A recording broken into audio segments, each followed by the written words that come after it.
Hi friends, and welcome to a new art video. I'm Adalina, an artist and illustrator based in Italy, and today I'll be comparing regular gouache with acrylic gouache. I'll first do some tests and talk about their features and their main differences, and then I'll take you through my painting process so that you can see how they perform on illustrations.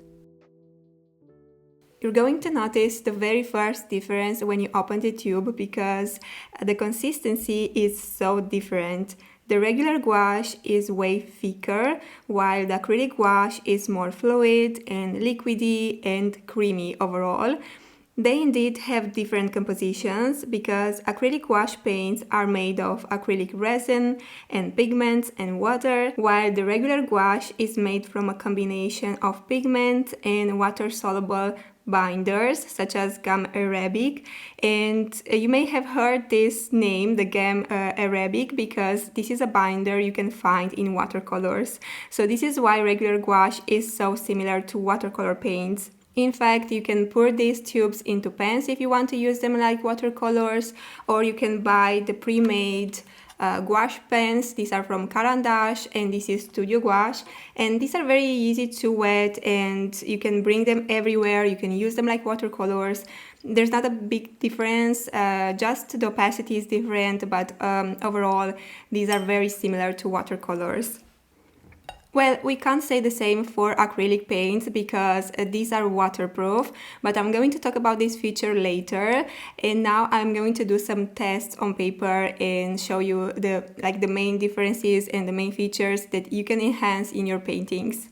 So I try to use the colors with very little water so I can see how much of the black line will show through.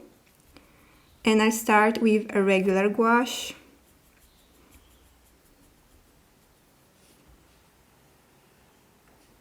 Of course, in order to mix the color, you'll need a tiny bit of water at least, because otherwise it's impossible. And of course, some of the pigments will be more or less opaque.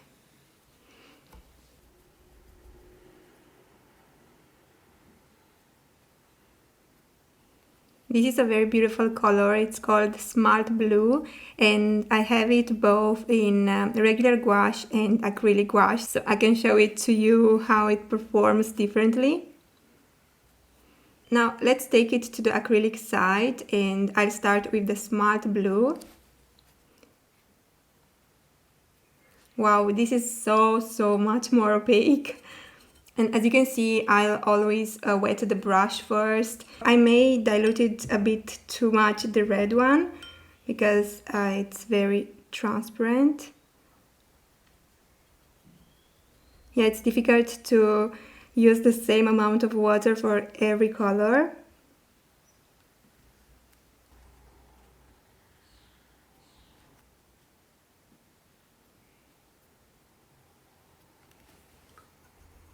So we can say that both paints are pretty opaque, but I think acrylic gouache has a higher coverage and you can get flatter color like the blue one, and look at the green one as well. I think I've used too much water for the red and the yellow and the brown color. You can also see it from the brush stroke, which is very wet. It's very hard to manage the same quantity of water for each color, but overall you can see more transparency in the regular gouache side rather than in the acrylic gouache. Now I'll be painting a square and see how the color layers and also if it lifts up. And I'll start with a regular gouache. I try to add some more water so that the color will be easier to put on paper.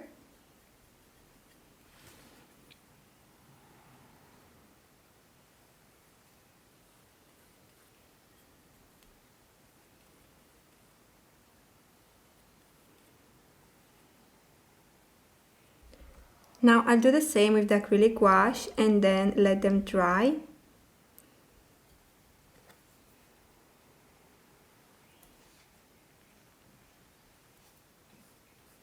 So now that the colors are dry, you can notice that on the acrylic side, the brush strokes are visible, and also the paint is like staying on top of the paper, while the regular gouache is more absorbed into the paper.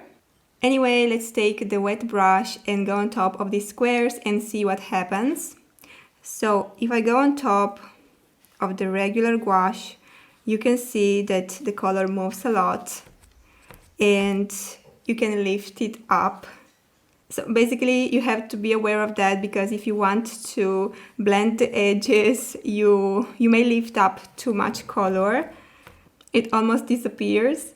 While on the acrylic side, you can see that even if I rub in the brush, yes, I can lift a little bit of color, but overall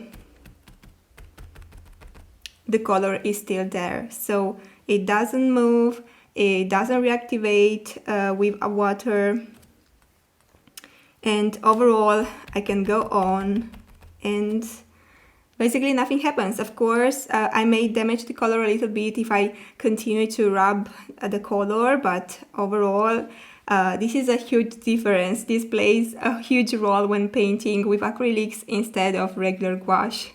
So now I want to layer a darker color on this corner and see how it blends with the color underneath. I try to smudge the edges. I take a round brush and yeah. Of course, the color will move a lot, and like it's difficult to blend in here because I will lift up some color. Yeah. It's picking the color underneath.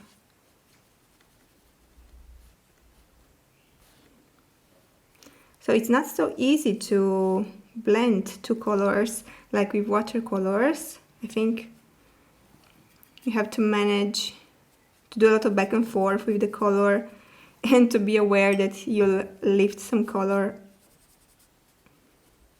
underneath. And now let's go with a darker color on the acrylic side, and I take a darker blue. Yeah, so basically the color stays on top. I think acrylic gouache acts like plastic basically, because yeah, it stays on top. It's like a filter. So I also think that the regular gouache dries darker than the acrylic gouache. As you can see, the colors are a lot muted and also darker, and on the other side the colors are more vibrant. Also you can see more texture because the brush strokes are very visible. Yeah, this was the test, but I also want to do some layers with different amounts of water, so I want to see how much I can dilute each gouache type.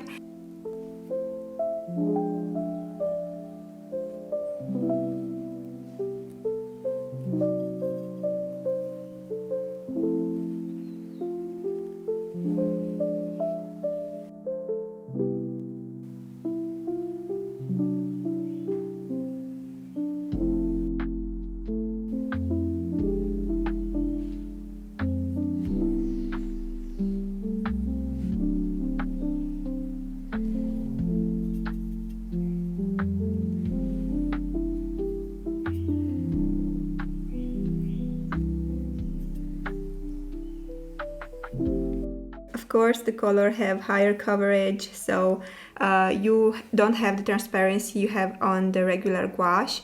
So yeah, since I work a lot with watercolors, I use more often the regular gouache instead of the acrylic gouache, because I think with the acrylic gouache you have like a more graphic style, and you have to have like this graphic approach in working with flat shapes, while with regular gouache you can get a painterly style also. So basically these are all the tests I intended to do, and now we're going to do a full demo, a full painting with regular gouache and also with acrylic gouache. I want to point out that acrylic gouache dries out so fast and you can't reactivate it. So if you use a regular plate, you may have some troubles with the colors drying out while you're still painting, and you don't want this.